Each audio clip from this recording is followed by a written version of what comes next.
It felt like a very clear message to leaders everywhere in America's new sphere of influence. As Nicolas Maduro was very publicly paraded for the cameras on his way to a New York court, no one could miss the symbolism. If you don't do what we want, this could be you. I was in court a few metres away from Nicolas Maduro as he was being led away. And it was then that the most astonishing part of the hearing happened. A member of the public heckling him, telling him he would pay. Nicolas Maduro replied, "In the name of God, you will see. I will be free." And if anyone somehow missed the message, Donald Trump spelled it out himself on Air Force One. Colombia is very sick too, run by a sick man who likes making cocaine and selling it to the United States, and he's not going to be doing it very long. And nor was it only America's enemies in the president's sights. He was equally explicit about the fate of Greenland, part of NATO ally Denmark. We need Greenland from a national security situation. It's so strategic. Hard then to shake the sense the New World Order was being reshaped before our eyes. I remain deeply concerned that rules of international law have not been respected with regard to the 3 January military action. As so often with the US president, we are left with so many questions. What happens if US troops do occupy all of Greenland? Would we be bound to assist Denmark in defending it? And if this is the New World Order, what if China tries to kidnap the Prime Minister of Japan or South Korea? What then? Also on News at 10 tonight. It was back to work and school, except for in those parts of the UK where the weather had other ideas. Degrading, insulting, malicious. 10 people are found guilty of cyberbullying Brigitte Macron. So what are the broader implications of the ruling? And how private grief may have inspired one of the greatest plays ever written and love stories never told. Nina has the story of the Oscar-tipped film Hamnet. I'm biased because we just made the film that we made, and I'm like, no, Shakespeare loved his wife.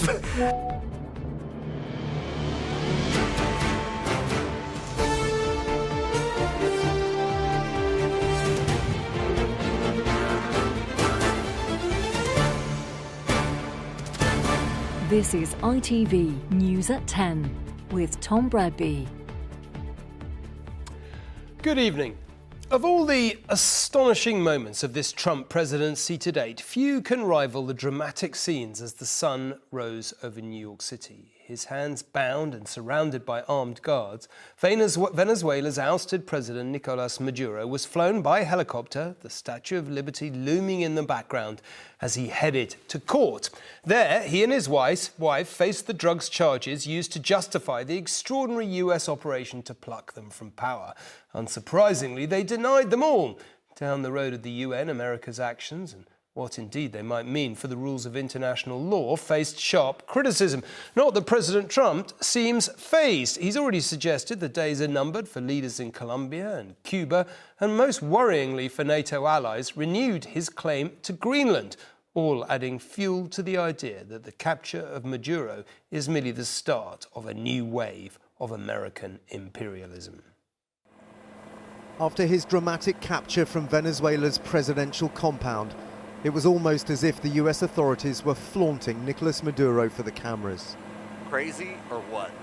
Changing vehicles halfway through his journey, allowing overhead news crews to see him and his wife Celia Flores as they were walked to a waiting helicopter for the short hop over the water to Manhattan.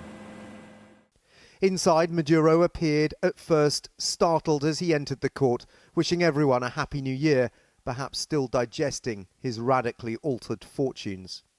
He then confirmed his name and claimed he'd been kidnapped and was a decent man. His wife sat beside him, her head bandaged from the injuries she sustained during the raid. I was in court a few metres away from Nicolas Maduro as he was being led away. And it was then that the most astonishing part of the hearing happened. A member of the public heckling him, telling him he would pay. Nicolas Maduro replied, "In the name of God, you will see. I will be free." Cuban people died over there. Outside the court, MAGA embraced its new allies, those who've campaigned for Maduro's arrest for a decade. Have the people of Venezuela been liberated? Yes. Are the people happy? Yes, Are they they're marching happy. in the The only streets? thing they cannot talk like me. Do they, I'm in a free country. do they say thank Yes. God to the United States of America? Thank God the president. Thank God But facing off against them This cowardly and blatant illegal attack. were those who feel Trump has broken international law. You're not the policeman, even if the charges were true, which they're not, you're not the policeman of the world. Maduro did not seek bail and will now await trial many months away. This is a very serious indictment. It's completely consistent with what we would expect from the Southern District of New York United States Attorney's Office. It's a really real substantive United States Attorney's Office of prosecutors that doesn't bring weak cases, doesn't bring politically motivated cases. I remain deeply concerned that rules of international law have not been respected with regard to the 3 January military action. Tonight, the United Nations Security Council gathered to discuss the rapidly evolving threats across the Americas, but with the United States veto, it is powerless to act.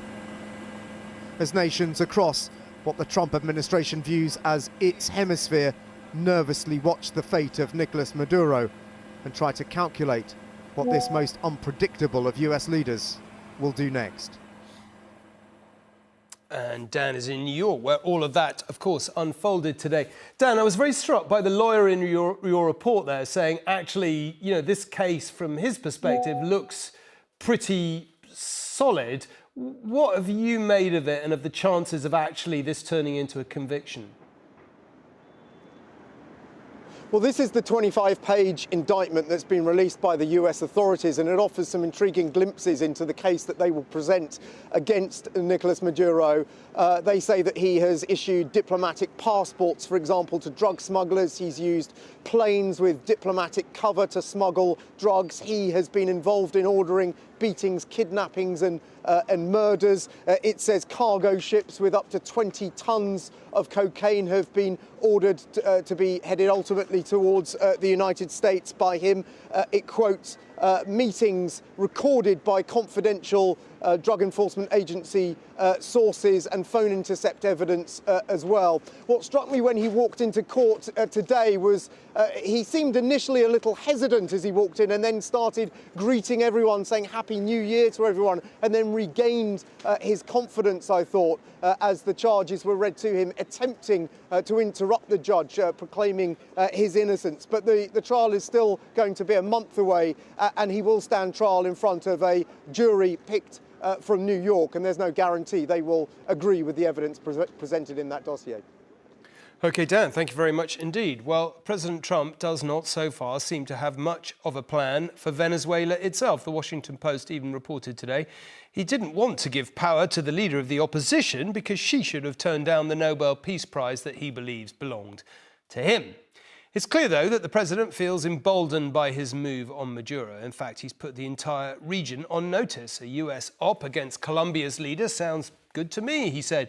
Cuba, in his words, looks ready to fall. And if this is what Mr. Trump has in mind, what might Presidents Putin and Xi think they can get away with? 2,000 miles south of the courtroom drama in Manhattan, and Venezuela's interim president was formally sworn in before the cameras. El presidente Nicolás Maduro. Delcy Rodriguez has offered collaboration with the White House. But whether she can navigate a mercurial and emboldened US president who wants to shape Venezuela's future is unclear. Mi papá, el presidente Nicolás Maduro Moros.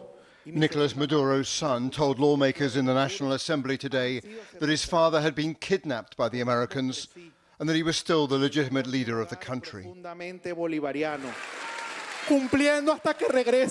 Here we are, he declared, fulfilling our duties until you return. The homeland is in good hands, Daddy, and we will hug here in Venezuela. The regime, even without its veteran leader, appears stable. Loyalist rallies have been held in Caracas. Aboard Air Force One last night, Trump broadened out his threats, warning Colombia was also in his crosshairs. Colombia is very sick, too, run by a sick man who likes making cocaine and selling it to the United States. And he's not going to be doing it very long, let me tell you. So there will be an operation by the U.S. in It sounds good to me. And he declared that the US would now enforce an 1823 doctrine that saw all of the Americas as Washington's backyard. We got to have peace. It's our hemisphere. The Monroe Doctrine was very important when it was done, and other presidents, a lot of them, they lost sight of it. I didn't lose sight, but it really is, it's peace on earth. A 4-word post tonight from the State Department made it even starker. This is our hemisphere. Colombia has deployed extra security forces to its border with Venezuela, recognizing the dangers of this new era of instability. Donald Trump may have framed the Caracas raid as a law enforcement operation, but unmistakably it has triggered a geopolitical crisis right across this region. The US Armada in the Caribbean is staying in place, quite openly a tool of leverage and intimidation. 21st century gunboat diplomacy.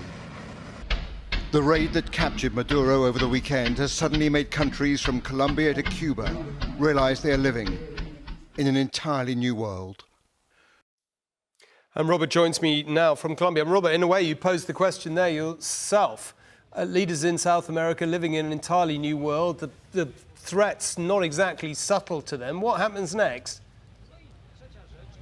Well, I mean, take Cuba, for example. The Cuban foreign minister today calling the situation an existential crisis as America continues to impose the blockade on Venezuela. Cuba has essentially lost its key economic lifeline, lost its most important ally for a quarter of a century in terms of its economic and political support. And of course, Donald Trump is surrounded by Cuba hawks, including most notably Marco Rubio, who describes himself as a son of Cuba and who would relish the prospect of regime change in Havana. And then look at Colombia here. The president, Gustavo Petro, has said, look, if America meddles in here, it could very easily reignite the long-standing civil war here.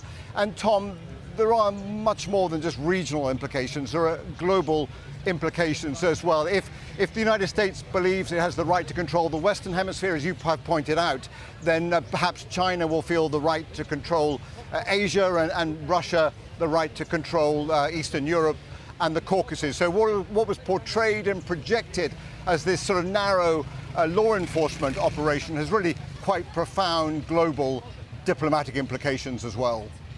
OK, Robert, thank you very much indeed. Well, let's put all that cheery prospect to Emma and Robert. You know, Robert Moore there saying, you know, this has global implications. Let's begin with you, Emma. Obviously, one implication is for Greenland, part of Denmark, NATO ally.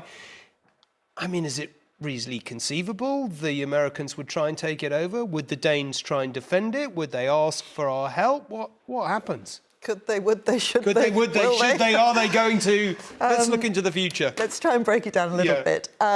When Donald Trump was first elected, that first term that seems a different world ago, everybody kind of laughed when Greenland was mentioned. And oh, goodness me, he's talking about Greenland. But it's quite clear what he said then that nobody took particularly seriously is exactly what he is starting to bring towards fruition now. And what we've seen over the past 72 hours would leave everybody in a position where they think, actually, we can't assume this won't happen. And certainly the Danes are extremely alarmed about it. They've said tonight, supported by the Norwegians and others, that should this go ahead, should Donald Trump attempt to annex Greenland, it would be the end of NATO. Now, that's a warning that they're hoping will resonate with Donald Trump. But let's not forget, this is a man who isn't particularly committed to NATO anyway. And if he went for Greenland, it would be an attack by one NATO member on another. Now, that's the foundation of Article 5 of NATO, that an attack on one is an attack on all. What do you do when somebody from inside turns on you? And I think when you listen to what Donald Trump has been saying, you know, we can see from the map that, you know, Greenland is strategically very important, and he is arguing that he wants it on security grounds. But he was arguing that he needed to take action in Venezuela because of the narco boats, as he described them. And clearly it was more about oil. And I think when you start to look at the situation in Greenland, it will become clear that it is not so much about security, although it is a valid argument that, it is also very much about what Greenland holds, which is incredibly strong natural resources and an awful lot of things that Donald Trump would like access to for money. So yet again, what he's saying may well prove to be true, but his justifications may not be. And this whole attitude of Delta Force diplomacy, and if I want it, I'll have it in any possible way, is something the Danes have every reason to be extremely concerned about. OK, Robert, we're constantly told that our kit doesn't work without our nuclear, capability doesn't work without the Americans, or half our military kit doesn't work without the Americans. What does Keir Starmer do if Donald Trump tries to take possession of part of a NATO ally? Well, the least ambiguous thing that he said today in the wake of that astonishing attack on Venezuela is that he would stand by Denmark, which, for the reasons Emma has just said, he has to say because it would be the end of NATO, because, broadly, if he attacks or attempts to use military aggression against Greenland, we are technically at war with America at that point. The stakes could not be higher in that sense. The problem is, and this is what our intelligence services are telling the Prime Minister, they genuinely fear that, essentially, Donald Trump now has a taste for this sort of thing. Just in the last few months, precision bombing on Iran, attacks on ISIS in Nigeria, now this, almost computer game precision with which he takes out the president of Venezuela. So, what the intelligence services describe as this new American exceptionalism an American president with his dander up is causing absolutely profound concern. And look, truthfully, other than saying we're not going to have any of it, we haven't actually got a plan at the moment to know what to do about any of it. And the words which just resonate with everybody is, you will have heard Marco Rubio in that incredible press conference saying what the president says he's going to do, he's going to do. This is serious. We're not even at the end of the first sort of proper Monday in 2026, Blimey, where will we be by the end of the year? Anyway, right, for many people, today marked the return to work or school after the Christmas break. In parts of the UK, though, the weather had other ideas. Snow and ice forced the closure of schools and cancelled flights and trains. Today, yellow snow and ice warnings covered large swathes of Scotland, Wales, the whole of Northern Ireland, as well as parts of East and southwestern England. And tomorrow, those warnings extend to the rest of Scotland and parts of northwest England, with further disruption likely. Cold air coming in from Scandinavia brought this snow in from the North Sea. And if you're wondering why there's been so much disruption to travel, well, outside this window is the train line from Aberdeen to Dundee. There are parts of northeast Scotland we're still unable to reach by road either, so we're being sent video updates. Some of the drifts are 3, 4, even 5 feet deep. I've never seen this in my lifetime. I'm sure a lot of people haven't seen this in their lifetime. On what was meant to be the first day back after the holidays, hundreds of schools across the UK remained closed today. This, in Northern Ireland, is why. The bus was on its way to pick up children for a school in Armagh still open this morning. Fortunately, no one was injured. This snowfall has hit hard across Wales and all the way to Whitby. Until roads were cleared, some elderly and vulnerable have been stuck in their house since Friday. When we moved here, we were looking after the older ones, and the younger ones have moved in now, and they're looking after us. The lack of clear roads is also affecting businesses in bigger towns like Stonehaven, where Hussein runs a cafe. I can't get delivery, can't get vegetable, can't get milk. I went to the co-op to get some milk, no milk. Surprise, surprise. $12.99. But where some see a challenge, others see an opportunity. What's been the hottest item in Stonehaven today? Shovels and sledges, but more so shovels. Even after the amber weather warning ended this morning, another 9 centimetres of snow came down in the northeast of Scotland today. It does look like a perfect picture postcard here, but the amount of snow that's fallen has meant people are now into their 5th day of being stuck here. You can see, if you look in the car roofs, we're talking about almost a foot that's fallen in that time. Yes, it is January, and yes, the north of Scotland does tend to get snow. That's why there are ski resorts up here. So when it hits as heavily as this, children in these parts have all the gear and the right idea. I'm looking at you and your friends out here sledging and no school today. You must be absolutely gutted. No, absolutely not. Off school, doesn't matter. Off school is fun. Yeah. The best snow ever. Best snow ever? Yeah. The worst or best of this snow should now be over, but temperatures will remain well below zero, and there is a yellow warning for a cold snap in southern Scotland and northern England from tomorrow. Peter Smith, News at 10, Stonehaven. In an upside-down world, it's good to see some things don't change. Now, conspiracy theories about Brigitte Macron's gender have been spread online ever since her husband, Emmanuel, became president of France. Doing so has now led to 10 people being convicted of cyberbullying the First Lady. Their claims about her described as degrading, insulting and malicious. The verdicts come ahead of a bigger trial in the US, where the Macrons are suing influencer Candace Owens for defamation. The ceremonial cutting of the galette des rois cake by the president is a French tradition. But earlier today, the case involving the First Lady was anything but. In a Paris court, 10 people, including this woman in white and this man, found guilty of cyberbullying Brigitte Macron, including spreading false allegations that she'd been born a man. The court described the posts about the First Lady, seen here on a state visit to Britain last year, as particularly degrading, insulting and malicious. She's been the victim of conspiracy theorists who believe she is actually her brother, Jean-Michel Trogneux. Welcoming the verdict, the First Lady's lawyer said the most important thing was that the 10 would now have to attend cyberbullying training, and some had been banned from social media. One of those convicted was given 6 months behind bars. 8 were handed suspended sentences, and at least one remained completely unrepentant. In countries such as the United States, he says, there is the First Amendment which guarantees free speech. That doesn't exist anymore in France today. It's just been killed by this verdict. She's also faced comments describing her as a paedophile because of the 24-year age gap with her husband.